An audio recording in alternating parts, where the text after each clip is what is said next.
Let's start your new chapter, Federalism of Civics.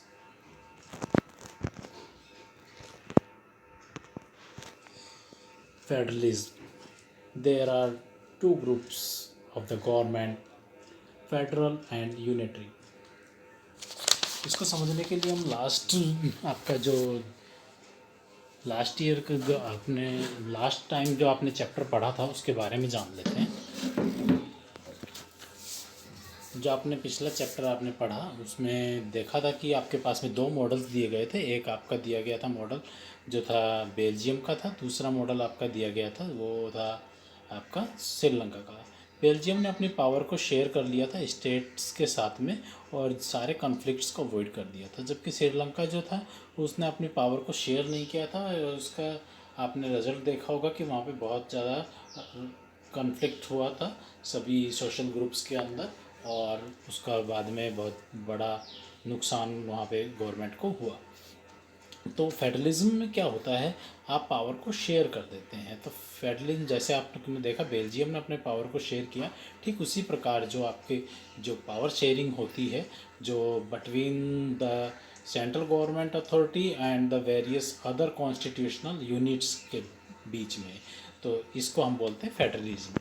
ये आपको समझ में आ गया होगा. पहला ये ही तरीका गवर्नमेंट का होता है. दूसरा जो फॉर्म है गवर्नमेंट का वो होता है यूनिटरी, जिसे हम बोलते हैं वन लेवल गवर्नमेंट. यहाँ पे second level of the government नहीं होता है.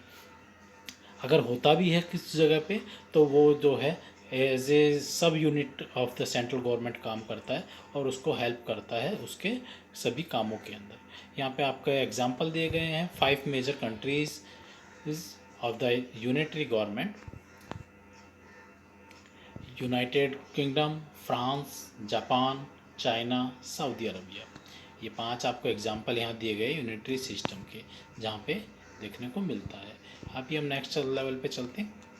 की features of the federalism are two और more levels of the government. यहाँ पे दो या दो से अधिक लेवल गवर्नमेंट के देखने को मिलते हैं.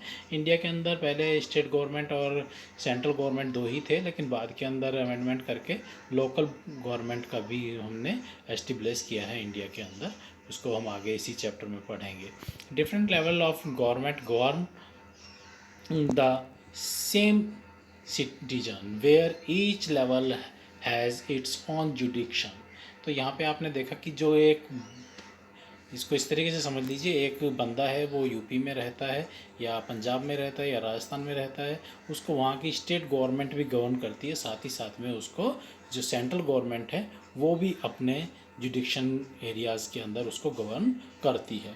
इस प्रकार से जो है एक ही व्यक्ति सेम होता है, व्यक्ति को जो है अलग अलग गवर्नमेंट्स गवर्न करती हैं अपने अपने लेवल के ऊपर. और सभी गवर्नमेंट के लेवल को अपने अपने जुडिक्शन एरियाज़ का मालूम होता है, चाहे वो लेजिस्लेशन से रिलेटेड हो, वो आपका एडमिनिस्ट्रेशन से रिलेटेड हो, चाहे वो टैक्सेशन से रिलेटेड क्यों ना हो.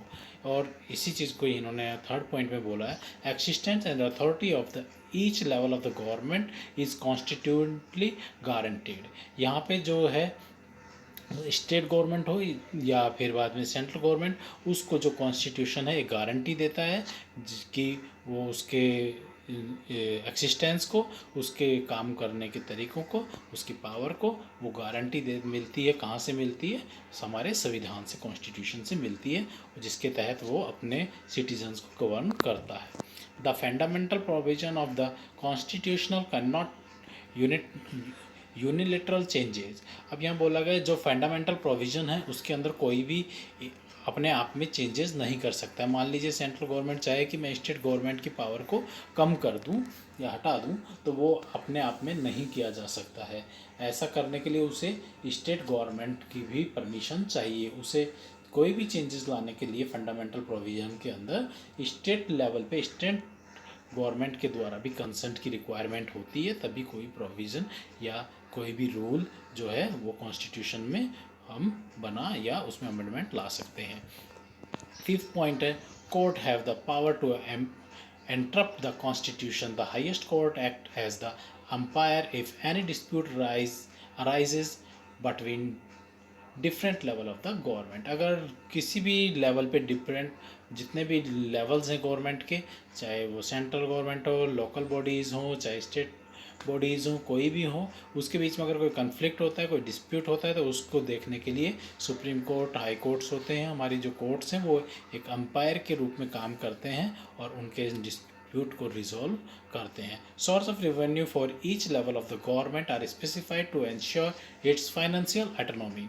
आपको पता है किसी भी काम को करने के लिए स्टेट गवर्नमेंट हो, सेंट्रल गवर्नमेंट हो, लोकल, उन्हें क्या है, फाइनेंस की रिक्वायरमेंट होती है। इसके लिए उन जो संविधान है उसके तहत उन्हें कुछ राइट्स मिलते हैं और उन्हें ये बताया गया है कि वो अपने जो रेवेन्यूज़ हैं वो कलेक्ट करने के लिए टैक्स आदि गवर्नमेंट जो है वो लगा सकती है जनता के ऊपर और अपना रेवेन्यू कलेक्ट करके वो अपना एडमिनिस्ट्रेशन चला सकती है।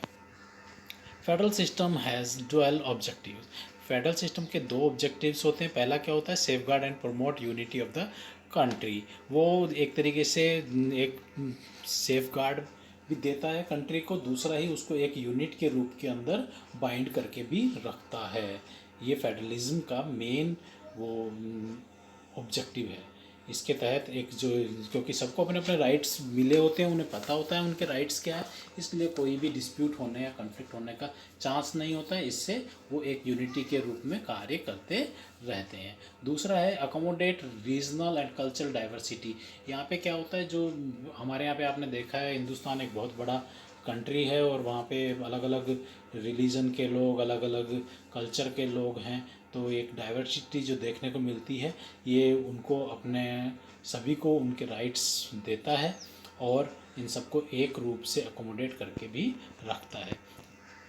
8th पॉइंट है, an ideal federal system has both aspects. उसमें दोनों प्रकार के एस्पेक्ट होते हैं। क्या होता है, म्यूचुअल ट्रस्ट। यहाँ पे लोगों के बीच में, सरकार के बीच में एक म्यूचुअल ट्रस्ट होता है, एग्रीमेंट टू लिव टुगेदर, और उनके बीच में एक एग्रीमेंट होता है एक साथ रहने का। तो ये आपने देखा मेन फीचर्स थे आपके जो थे फेडरलिज्म के। There are two type of the federation, यानी यहाँ पे टू फेडरेशंस के टू टाइप्स होते हैं। पहला टाइप्स होता है common coming together federation and second time होता है होल्डिंग टूगेदर फेडरेशन। तो पहले के ऊपर हम बात करते हैं। कमिंग टूगेदर फेडरेशन जो है, इसमें जो इंडिपेंडेंट स्टेट्स होते हैं, ये इंडिपेंडेंट स्टेट्स एक साथ आते हैं और वो कहते हैं कि हम जो है एक साथ एक यूनिट के रूप में काम करेंगे और एक बिगर यूनिट डेवलप करते हैं यहाँ पे। और इन सभी जो स्टेट्स होते हैं उनको इक्वल पावर यहाँ पे प्रोवाइड की जाती है। इन सभी को इक्वल पावर प्रोवाइड करके और मोर स्ट्रॉन्गर बनाया जाता है। जैसे आपने देखा होगा यूनाइटेड स्टेट ऑफ अमेरिका है, वहाँ पे अलग अलग स्टेट्स हैं और उन स्टेट्स को जो है इक्वल पावर दे करके यूनाइटेड, वो सभी जितने भी छोटे छोटे स्टेट्स थे वो सभी आकर के एक रूप में एक साथ आते हैं और कहते हैं हम एक साथ में यूनाइटेड स्टेट ऑफ अमेरिका के रूप में एक बिगर यूनिट के रूप में काम करेंगे और अपने आप को स्ट्रॉन्गर बनाएंगे। तो उन सब ने ऐसा किया। By pooling sovereignty and retaining identity they can increase their security. और उन्होंने अपने कानून को भी बनाए रखा क्योंकि उन सभी के पास में अपने अपने राइट्स रहे, तो और साथ ही में उन्होंने अपनी आइडेंटिटी को भी रिटेन रखा। ये हुआ कि जो जैसे जैसे अभी अब मैं आपको एक एग्जांपल देता हूँ, अमेरिका में जितने भी जो स्टेट्स हैं उनको उन्हीं के नाम से जाना जाता है और उन्हीं के नाम से उनको आइडेंटिफाई किया जाता है, लेकिन उनके अपने अपने स्टेट के अंदर अपने अपने कानून हैं जिनको वो फॉलो करते हैं और अदर जो उनके जो राइट्स हैं वो सभी स्टेट्स को इक्वल राइट्स हैं। यहाँ पे क्या होता है, इस प्रकार के जो फेडरल रिलेशन होते हैं उसके अंदर स्टेट्स को ज़्यादा पावर होती है सेंट्रल या यूनियन गवर्नमेंट के बनिस्पत। तो यहाँ पे सभी स्टेट्स को पावर है। तो इसके एग्जांपल है United state of America, Switzerland and Australia. Other point आपका नेक्स्ट है वो है होल्डिंग टुगेदर फेडरेशन। आप इसके अंदर लेते हैं large country decided to divide its power between states and the centre. एक लार्ज कंट्री जो होती है जैसे इंडिया है वो डिसाइड करती है कि स्टेट और जो सेंटर के बीच में जो है पावर को डिवाइड कर दिया जाए, शेयर किया जाए और सभी जो स्टेट्स हैं उनको एक होल्ड करके, एक बाइंड करके एक यूनिट के रूप में लाया जाए। ऐसा आपने इंडिया के अंदर देखा है। इसमें सेंट्रल गवर्नमेंट के पास में पावर ज़्यादा होती है, वो मोर पावरफुल होता है, और वो कॉन्स्टिट्यूशन के तहत सभी स्टेट्स को अलग अलग छोटा छोटा थोड़ा थोड़ा पावर प्रोवाइड करता है, किसी को कम किसी को ज़्यादा अपनी समझदारी के अकॉर्डिंग। जैसे आपने देखा यहाँ पे जम्मू कश्मीर को जो था स्पेशल जो पावर दिया हुआ था, इसी प्रकार नॉर्थ ईस्टर्न जो कंट्रीज़ हैं उनको भी अलग अलग तरीके के कुछ पावर्स दिए हुए हैं। तो यहाँ पे जो है अनइक्वल डिस्ट्रीब्यूशन ऑफ पावर देखने को मिलता है इस प्रकार की फेडरेशन में, और गवर्नमेंट के पास में, सेंट्रल गवर्नमेंट के पास में ज़्यादा पावर होता है। इस प्रकार के एग्जांपल आपको देखने को मिलते हैं इंडिया में, स्पेन में, बेल्जियम के अंदर।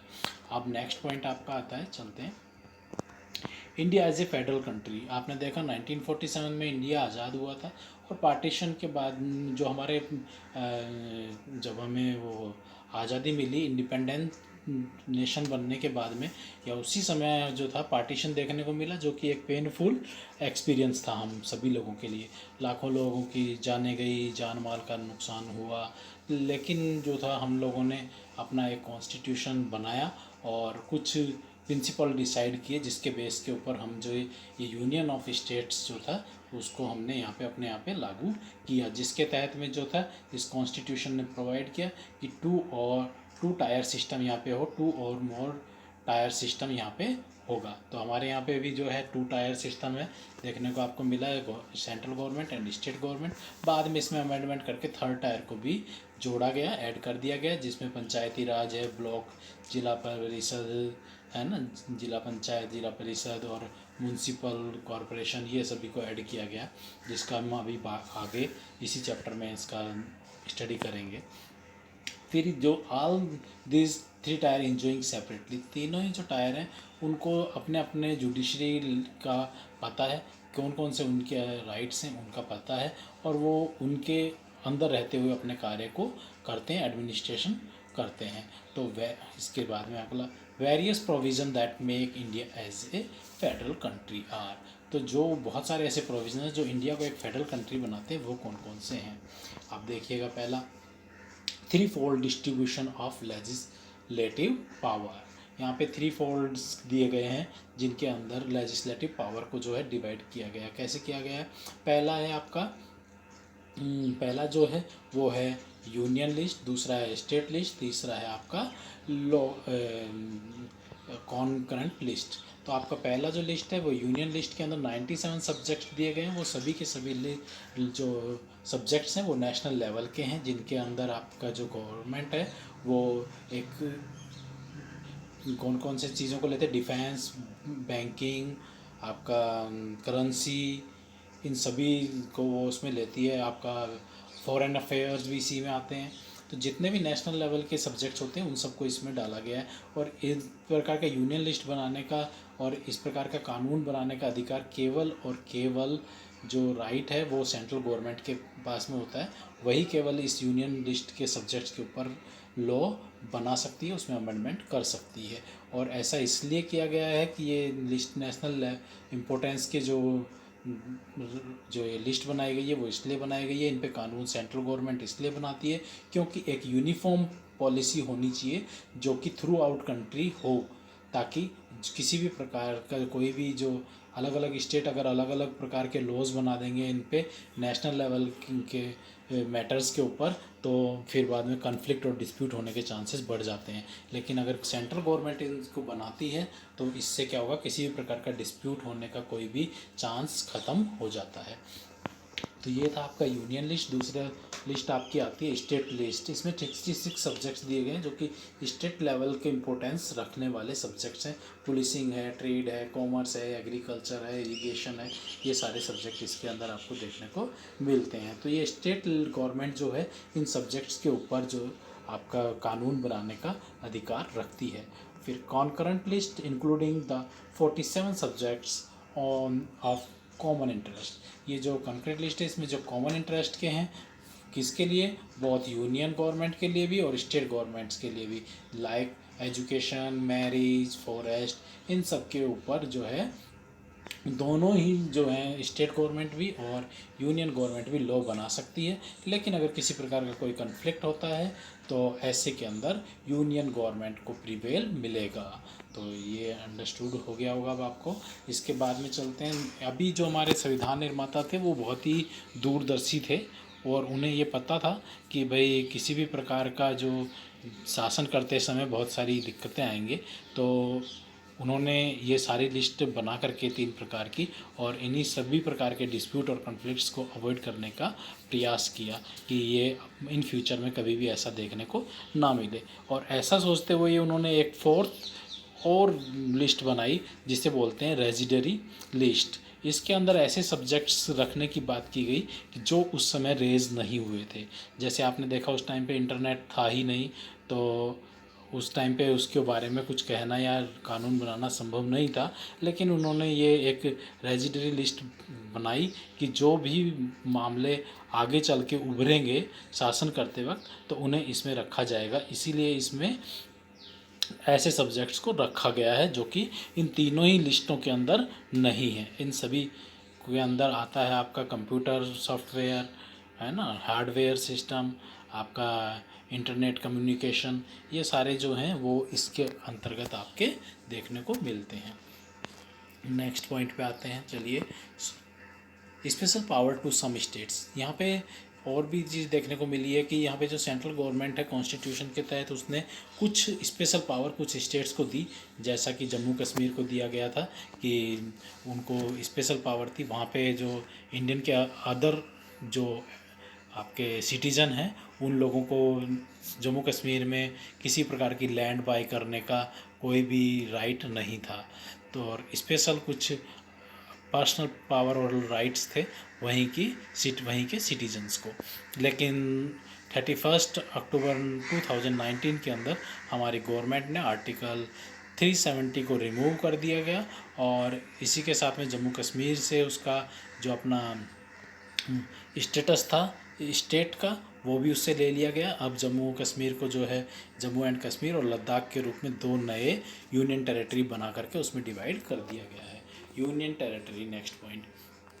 यहाँ पे कुछ ऐसे छोटे जो थे स्टेट थे या ऐसे कुछ प्रांत थे जिन्हें हम स्टेट का दर्जा नहीं दे सकते थे, तो ऐसे में सेंट्रल गवर्नमेंट के पास में इनको चलाने की पावर होती है, जिन्हें हम यूनियन टेरिटरी बोलते हैं।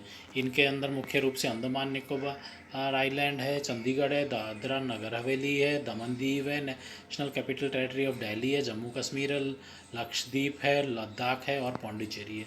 ये आपके 9 ऐसे यूनियन टेरिटरी हैं और अभी जो है 28 स्टेट्स हमारे यहाँ पे हैं। Procedure to make changes in power. अब पावर के अंदर चेंज करने के लिए क्या प्रोसीजर है, इस पर चेंजेस करने का जो पावर में चेंजेस करने का प्रोसीजर बहुत इजी नहीं है यहाँ पे। ना तो यूनियन गवर्नमेंट और जो आपका जो यूनियन गवर्नमेंट और स्टेट गवर्नमेंट में जो पावर शेयरिंग की गई है या किसी प्रकार का कोई लॉ बनाया जाता है तो वो जो है ईजीली अमेंड नहीं हो सकता है। उसके लिए आपको चाहिए any changes to it has to be first passed by the both houses of parliament.